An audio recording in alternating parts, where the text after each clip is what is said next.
Здравейте! Искам да ви покажа един сорт домати, който е събирал дядо ми семена от много години. Не знам от колко, но всяка година го сееме, от както се помня. Сърца, които не знам дали са белоско сърце. През годините може да се е смесило, но са огромни сърца. Много сладък домат. Наподобява на бифстек, само че е много по-добър български домат.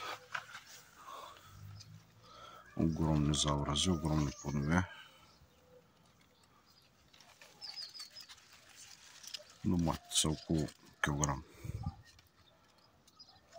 Може и малко по-малко.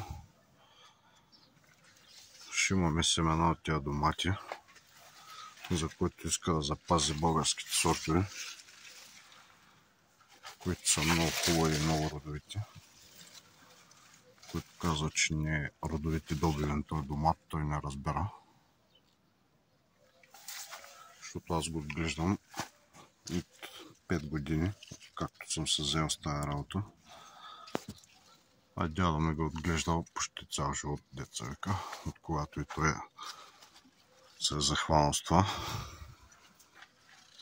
И си е любител, запазва си сортове.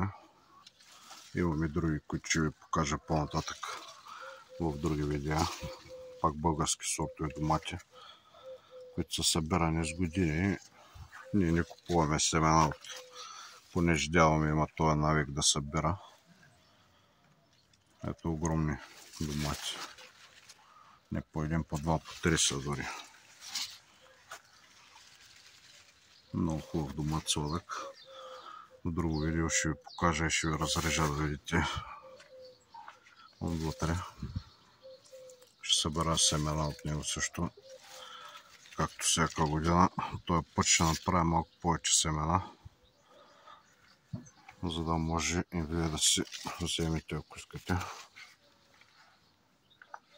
от нашите семена.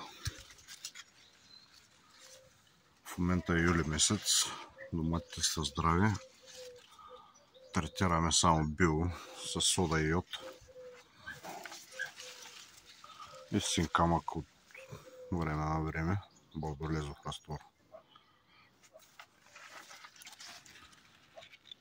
Доматите са здрави, имат много заврази, много са високи. Това е до тавана вече. Просто са огромни.